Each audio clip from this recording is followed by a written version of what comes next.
Video பார்க்குற எல்லாருக்கும் வணக்கம் நண்பா. இது உங்கள் ரெஸ்லிங் கிங் தமிழ். நான் உங்கள் ரகுமான். ட்ரிபிள் ஹைச் பார்த்தீங்கன்னா ரோமன் ரெயின்ஸ் சிஸ்டத்தில் ஒரு ஷாக்கிங்கான ஒரு விஷயம் பண்ணியிருக்காரு. மற்றும் ஜான் மாக்ஸ்லே பற்றி ஒரு அப்டேட்டு, சிஎம் பங்கை பற்றி ஒரு அப்டேட்டு. வாங்க இன்றைக்கான ரெஸ்லிங் செய்திக்குள்ளே போகலாம். அதுக்கு முன்னாடி முதலாக சேனலுக்கு வந்திருக்கீங்களா, மறக்காமல் சப்ஸ்கிரைப் பண்ணி பெல் ஐக்கானை கிளிக் பண்ணி வச்சுக்கோங்க. தினமும் போடுற ரெஸ்லிங் செய்திகளை தமிழ் மொழியில் தெரிஞ்சுக்கோங்க. உங்கள் எல்லாருக்குமே தெரியும், காலையில் நம்ம ரெஸ்லிங் கிங் தமிழ் சேனலில் சொல்லியிருந்தோம், ரோமன் ரெயின்ஸை பார்த்தீங்கன்னா WWE வந்து ஒரு ஃபுல் டைமராக வந்து ஒர்க் பண்ணி வச்சுருக்கிறாங்கன்னு.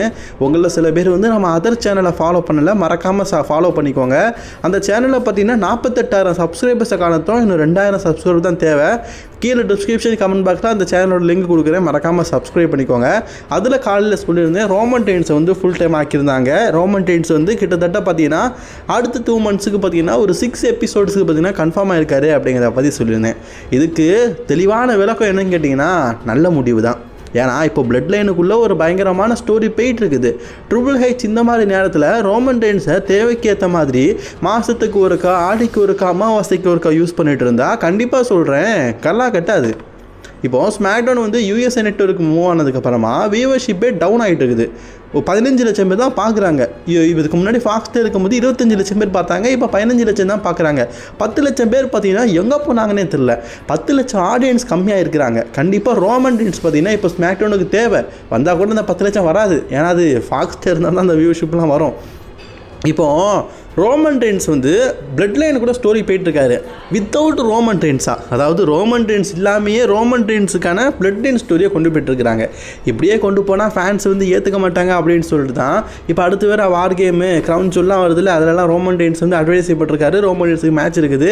ஸோ அதனால தான் பார்த்தீங்கன்னா நவம்பர் மந்த் வரைக்கும் ரோமன் ரெயின்ஸை பார்த்தீங்கன்னா ஃபுல் டைமராக இருக்காரு அப்படின்னு சொல்லிட்டு WWE பார்த்தீங்கன்னா ரோமன் ரெயின்ஸோடைய ஷெட்யூலை பார்த்தீங்கன்னா ரிவீல் பண்ணியிருக்கிறாங்க. இது ஒரு நல்ல விஷயம். உங்களில் இன்னொரு விஷயமும் நான் சொல்கிறேன். 2025 பார்த்தீங்கன்னா ஜான்வரி மாதத்துலேருந்து ஃப்ரைடே நைட் ஸ்மாக்டவுன் பார்த்தீங்கன்னா 3 hour ஷோவாக எபிசோட் ஆக போகுது. அப்போ அந்த மாதிரி நேரத்தில் ரோமன் ரெயின்ஸ் இருந்தால் ரொம்ப நல்லாயிருக்கும். ஏன்னா 2 மணி ஷோ அப்படிங்கிறது டக்குன்னு முடிகிற மாதிரி இருக்கும். 3 hours அப்படிங்கிறது பார்க்கறதுக்கு கொஞ்சம் நல்லாவாக இருக்கும். அதே மாதிரி மண்டே நைட்டாக பார்த்தீங்கன்னா நெக்ஸ்ட் மந்த்லேருந்து, அதாவது இந்த வாரம் மண்டே நைட்டாலேருந்து பார்த்தீங்கன்னா நம்ம 3 hour ஷோ பார்க்க போகிறது இல்லை, 2 hour ஷோ தான் பார்க்குறோம். அதையே உங்களுக்கு ஞாபகப்படுத்திக்கிறேன். ஏன்னா இன்னும் 3 hour ஷோ மண்டே நைட்டா, 3 hour ஷோ மண்டே நைட்டா அப்படின்னு சொல்லிட்டு சில பேர் நம்பிட்டு இருப்பீங்க, அதுக்காக சொல்கிறேன். ஸோ இதுக்கப்புறமா பார்த்தீங்கன்னா மண்டே நைட்டாக வந்து 2 hours தான் நடக்க போகுது. ஸோ அப்படிப்பட்ட நிலைமையில் பார்த்தீங்கன்னா இப்படி ரோமன் ரெயின்ஸ் ஸ்மாக்டவுனில் அடிக்கடி வர்றது ஒரு நல்ல விஷயம். ஏன்னா ராவும் 2 hours, ஸ்மாக்டவுனும் 2 hours. அப்போது வியூவர்ஷிப் கம்மியாகிட்டு இருக்கும். ஒரு பெரிய பெரிய சூப்பர் ஸ்டார்ஸ் இப்போ இல்லை, பிராக் லெஸ்னர்லாம் இல்லை. அந்த நேரத்தில் ரோமன் ரெயின்ஸ் வந்து ஸ்மாக்டவுனுக்கு அடிக்கடி அப்பியரன்ஸ் ஆகிறது ஸ்மாக்டவுனோட வியூவர்ஷிப்பை இன்க்ரீஸ் படுத்தும்ல. அதுவும் கோடி ரோட்ஸ் எலியும் பூனையும் சேர்ந்து இப்போ டேக்டீமாக பார்த்தீங்கன்னா சோலோ சிக்காவா ஜாக்கா ஃபாட்டிக்கு அகேன்ஸ்டாக ஒரு ஸ்டோரி போகிறாங்க. அப்போ எலியும் பூனையும் பார்த்தீங்கன்னா அடிக்கடி ஒரு செகமெண்ட் பண்ணணும். அது மட்டும் இல்லாமல் ரோமன் ரெயின்ஸ் ரிட்டர்ன்ஸ் அப்படிங்கிற டைட்டில் பார்த்தே நம்ம ரொம்ப நாள் ஆச்சுல, இதுக்கப்புறம் பார்க்க வேண்டாம்னு நினைக்கிறேன். ஏன்னா வீக்லி ரோமன் ரெயின்ஸ் வருவார். அது மட்டும் இல்லாமல் ரோமன் ரெயின்ஸை இந்த வாரம் நடக்க போகிற ஃப்ரைடே நைட் ஸ்மாக்டவுன்லையும் அட்வர்டைஸ் பண்ணியிருக்கிறாங்க அப்படிங்கிற செய்தியும் கிடச்சிருக்குது. அதாவது இந்த வாரமும் நம்ம ரோமன் ரெயின்ஸை எதிர்பார்க்கலாமா, அதே மாதிரி அடுத்தடுத்த மாதங்களில் ரோமன் ரெயின்ஸை எப்பப்போ வருவார் அப்படிங்கிறதையும் அஃபிஷியலாக WWE சொல்லியிருக்கிறாங்க. இது கண்டிப்பாக ரோமன் ரெயின்ஸோடைய ரசிகர்களுக்கு ஒரு பெரிய விருந்தாக இருக்கும். ஏன்னா ரோமன் ரெயின்ஸோடைய அப்டேட்டை கேட்டே இருந்த ரசிகர்களுக்கு ரோமன் ரெயின்ஸ் வந்து தொடர்ந்து வராரு அப்படின்னு கேட்கும்போது காதில் பார்த்தீங்கன்னா நெய்யை கரைச்சி ஊற்றுற மாதிரி தானே இருக்கும். சரி, ரோமன் ரெயின்ஸ் பார்த்தீங்கன்னா ஒரு 2 monthsக்கு கண்டினியூவாக வருவார். டிசம்பர் மந்த் என்ன அப்டேட் அப்படின்னு கேட்டிங்கன்னா அதை பற்றி WWE எதுவும் சொல்லலை. பட் ஆனால் நவம்பர் மந்த் வரைக்கும் ரோமன் ரெயின்ஸ் வருவார் அப்படிங்கிறத மட்டும் உறுதி செஞ்சுருக்காங்க மக்களே.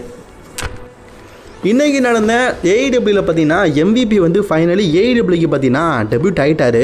இது ஒரு ஃபைனலி ஒரு சர்ப்ரைஸான விஷயந்தான். ஏன்னா MVP இப்போ AEWக்கு வந்திருக்கிறது சும்மா வரல, அவருடைய ஹெட் பிஸ்னஸ் டீமை கொண்டு வரதுக்கு தான் வரப்போகிறாரு அப்படிங்கிற அப்டேட் கிடச்சிருக்குது. நமக்கு எல்லாருக்குமே தெரியும், ஹெட் பிஸ்னஸில் இருக்கிற சில்ட்ரிக் அலெக்சாண்டர் தவிர எல்லாத்தையுமே பார்த்தீங்கன்னா WWE வந்து ரிலீஸ் பண்ணிட்டாங்க. AEWக்கு சாதகமாக போச்சு. அதனால் இப்போ MVP AEWக்கார வச்சு அங்கே ஒரு ஹெட் பிஸ்னஸ் டீமை பார்த்தீங்கன்னா உருவாக்குறதுக்கு தான் MVP கூட்டிகிட்டு வந்துருக்கிறாங்க.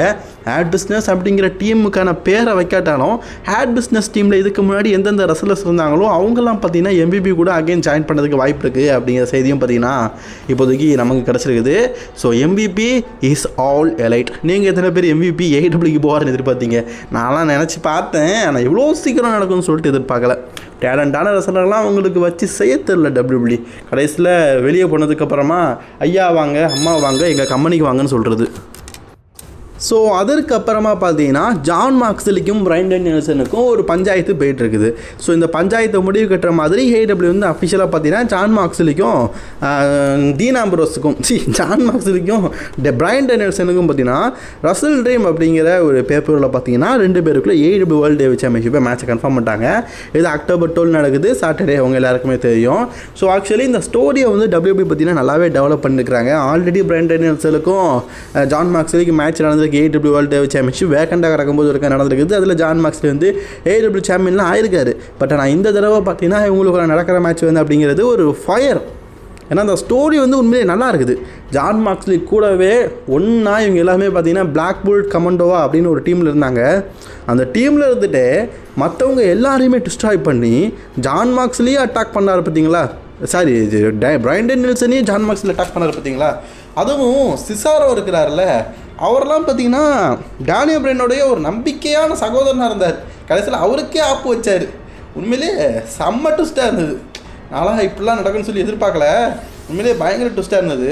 ஸோ இந்த ஸ்டோரியை வந்து ரொம்ப நல்லா கொண்டு போகிறாங்க. ஸோ அதுக்கு எண்டிங்காக தான் பார்த்தீங்கன்னா இவங்க 2 பேருக்குள்ள ஒரு மேட்ச் பார்த்தீங்கன்னா AEW வந்து அஃபிஷியலாக கன்ஃபார்ம் பண்ணிக்கிறாங்க.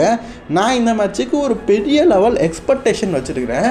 ஏன்னா பிரையன் டேனியல்சன் வந்து இப்போது வந்து என்ன சொல்லியிருக்காருன்னா, நான் AEW சாம்பியன்ஷிப் ஒரு வேளை தோத்துட்டா அகைன் ரெஸ்லிங் பண்ண வரமாட்டேன், ரிட்டையர் ஆயிடுவேன் அப்படின்னு சொல்லியிருக்காரு. ஜான் மாக்ஸ்லி இது வரைக்கும் AEW வேர்ல்டு சாம்பியன்ஷிப் ஆகும்போது தோத்தது அதிகமாக கிடையாது. இந்த தடவை தோப்பாரா ஜெயிப்பாரா வெல்லுவாரா அப்படிங்கிறது தான் இருக்கிறதுலே ஒரு மிகப்பெரிய ட்விஸ்ட்டாக இருக்குது.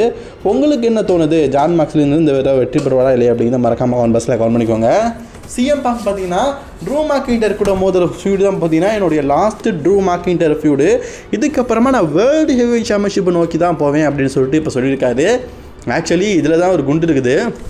என்னென்னு கேட்டிங்கன்னா, CM Punk WWE கூட்டிகிட்டு வரும்போது செத்ரான் செகண்ட்ஸை வேர்ல்டு ஹெவி சாம்பியன்ஷிப்புக்கு ஸ்டோரி கொண்டு போய் CM Punk world heavy champion ஆக்கிறது தான் ரூல்ஸு, அதுதான் விதிமுறை, அதுதான் உலக நாயகம். அதை சொல்லி தான் CM Punk வர வச்சாங்க. CM Punkக்கு அதுக்கப்புறம் இன்ஜுரி ஆச்சு. வேர்ல்டு ஹெவி சாம்பியன்ஷிப்லாம் டேமியன் பிஸ்கிட்ட போயிட்டு இப்போ குந்தர் கிட்ட இருக்குது. குந்தர் கூட மோதும்போது குந்தர் ஜெயிப்பாரா CM Punk ஜெயிப்பாரா அப்படிங்கிறதா ஒரு பெரிய ட்விஸ்ட்டே. என்னப்பா ப்ரோ, கண்டிப்பாக குந்தர் வந்து தோக்க மாட்டார், CM Punk தான் தோற்று போவார் அப்படின்னு நீங்கள் சொன்னீங்கன்னா அதில் ஒரு விஷயம் இருக்குது. என்னன்னு கேட்டிங்கன்னா, CM Punk வந்து தொடர் தோல்விக்கு ஒத்துக்குவாரா? 2வது, குந்தருக்கு அகேன்ஸ்டாக மோதும்போது இவருக்கான டைட்டில் ஆப்பர்ச்சுனிட்டியை தான் அவர் மோதுறாரு. WWEக்கு வரும்போது என்ன சொன்னார்? டைட்டில் வேணும், WWE சாம்பியன்ஷிப்பாக மோதணும் அப்படிங்கிறது. அந்த நேரத்தில் கொடுக்கல. இப்போது டைட்டில் ஆப்பர்ச்சுனிட்டிக்காக அவர் மோதும்போது தோக்க வைப்பாங்களா? அது ஒரு மிகப்பெரிய டவுட்டு தானே, கேள்விக்குறி தானே. ஸோ அந்த வகையில் பார்த்தீங்கன்னா ஒருவேளை CM Punk வந்து குந்தர் பக்கம் பார்த்தீங்கன்னா வேர்ல்டு சாம்பியன்ஷிப்பாக தான் மோதுவேன், வேர்ல்டு ஹெவி சாம்பியன்ஷிப் தான் எனக்கு வேணும் அப்படின்னு சொல்லிட்டு ஒரு வாரம் பிடிவாதப்படுத்தி மோதுனா கண்டிப்பாக பார்த்தீங்கன்னா இதில் ஒரு சேஞ்சஸ் ஏற்படலாம். குறிப்பாக பார்த்தீங்கன்னா நம்ம CM Punkே பார்த்தீங்கன்னா குந்தர்கிட்ட இருந்து வேர்ல்டு ஹெவி சாம்பியன்ஷிப்பை வின் பண்ணலாம் அப்படிங்கிற மாதிரியான ஒரு சில செய்திகள்லாம் கிடச்சிருக்குது. என்ன நடக்குது அப்படிங்கிறத வெயிட் பண்ணி பார்ப்போம்.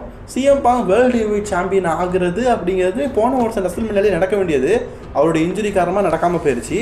பட் ஆனால் இந்த வருஷம் நடக்குதா அப்படிங்கிறத வெயிட் பண்ணி பார்க்கலாம்.